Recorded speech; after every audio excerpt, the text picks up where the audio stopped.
Colors for today's lessons. You need to color shapes, text, brush strokes to make your work. And then colors are used as backgrounds, foregrounds, and other elements of design. Before we proceed, I would like you to subscribe and like this video, share to other beginners, and then leave your comment down there so we interact. We'll start by drawing a shape of which we need to apply a color. When a shape is drawn, you would realize that on the option bar we have fill and then stroke, some points, some lines, and then other details. We'll start by looking at the fill. The fill has to do with the inside color. The inside color. So when I click the field, I have the first box, which is none. None means when I click none, it wouldn't be filled with any color. But when I click the second one, it fills with a solid color. A solid color. So I'm free to choose from all these colors to fill the shape. You can fill any shape, polygon, line, custom shapes. As we learned previously, you can fill all the shapes with this very option. So it fills with a solid color. I have a chance to double click on the colorful box here. Then I have the chance to select any color of my choice. It will be applied on the image, on the shape I've drawn. So as you select, the new one is displayed here and the current one is down here. After you are done with your selection, you press OK, then it is applied. That is when you are supposed to fill with a solid color. Now the third one has to do with gradient. So let me draw another box. This time around, let me take a rounded rectangle let me draw a rounded rectangle. Then we move to the next one, which is gradient. Gradient has to do with two or more colors fusing together, which is used on shapes or texts, and also brush strokes. So gradient, we have chances to select our colors, more than two gradients, then they fuse so nicely together. These are commands that will help you change the colors of the gradient. So this yellow, I want a sea blue, this type of sea blue. And then we see the effect on the shape. This time around, I want red with this very one. So I choose red, and then it is here. The linear, which appears first, give you chances to change how the gradients would appear. And we have radial. Radial is something round. So you have the chance to change the settings to radial. Angle, and then this is what appears. Reflected, this is what happens. And the last one, diamond, this is what happens. Yes, you can use this command to give your shape different effects. You can also change the angle of your color blending. So when I take radial, when I take linear, I have the chance to change it to this way, the other way. So this tool gives you the opportunity to give it different radials. This one also makes you reverse the gradient colors. You reverse it, yes. If it is 2, then it is on radial. You can reverse it, then it is reversed. Yes, that is our gradient. You can add gradients, and then you can shift or move this square to give it a different style. You can also add by holding and then what? Introducing a different color. You can remove the color when you hold and then bring it down. It is removed and then it remains. Okay, let's draw an ellipse and then we apply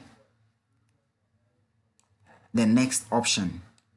We go to fill and then there's a pattern. Pattern gives you a chance to fill the shapes with patterns. You can change the scale and then it becomes so visible depending on your artistic style, what you want to bring on board. As time goes on, we'll learn how to create patterns that it would appear here that you'll be using. You can use some for textile designs, for cloth, which is still textile designs, and then background designs. Yes, it will be so interesting. So we move to the next option. So let me draw a polygon. Then we apply the next option. The next option is a stroke. A stroke has to do with the outer fill, okay, the outline of the shape. It could be the contour of the shape. Now let's move into the stroke. First, we have none, which means that no color will be applied on the stroke. We have solid color, of which when you click solid color, you have chances to what? To give the stroke any color of your choice. Give the stroke any color of your choice. A gradient effect can also be applied on a stroke, okay? So this is the point where you increase the thickness of the stroke. So let's come back and then apply a gradient if it would really work. So we have our gradient here. Okay, this is what we have. You can apply gradients to strokes and then it will work perfectly. The same applies to the patterns. You can apply patterns on the contours of your design and then it would have effect so nicely. Yes, you can apply patterns also on the contour of your shapes. Now we move to the line. The line applies to the contour of the design. Let's make this none and then let's maintain the stroke. Now you have your chance to make it short dashes. Yes, you can make the outline short dashes. You can also make it dotted. Okay, then you can customize your own outline by imputing figures here. So when you impute, it's displayed here. Then after you are satisfied with your result, you can go ahead and then save it or press OK. Save for it to appear, so you'll be using most often.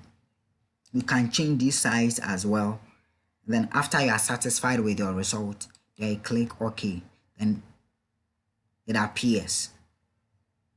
So we have different ways of applying colors in different ways. Yes, then this is only applied when the shape is drawn without it being rasterized. We'll be talking about rasterized and then rasterized images. They're so interesting. This option can only have effect on shapes that have been drawn directly, but immediately the shape is rasterized, the option fill and then stroke, then the thickness, the line, it wouldn't have effect on it, but I can still use another means to give it the same results. Interesting ones, of course, that will be diving much into that. So looking at here, we also have gradient.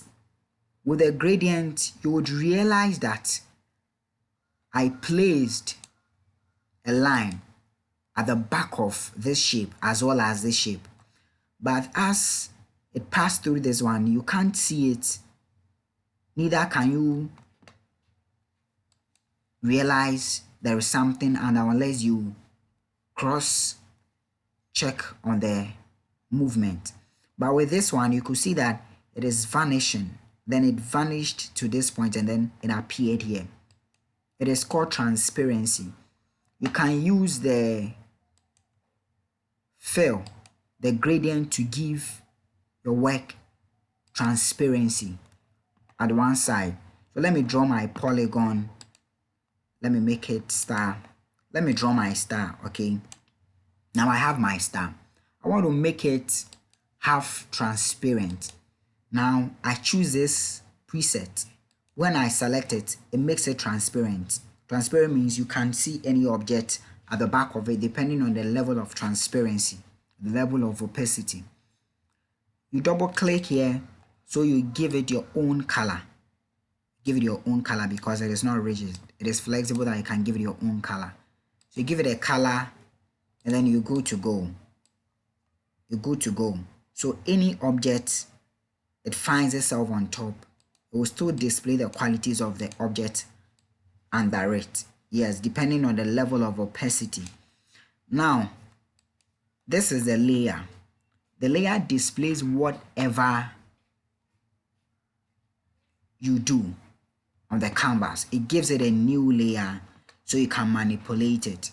That will be in one of our videos very soon. The layer here, we have opacity.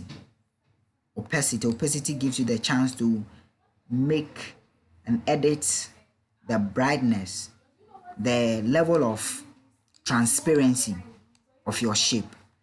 So from 0, it is so transparent, but to 100, it is so opaque, means light cannot pass through. As you decrease it, it decreases the level of opacity. Yes, you can use these shapes, these color gradients, solid colors for many designs, and that's what is combined in all of the designs. They are used technically and then creatively to bring out a good design. We'll be learning the rules of designing, and we'll start with interesting projects very soon. Subscribe to this channel, share the video, and then like this video because we have great things in store for you.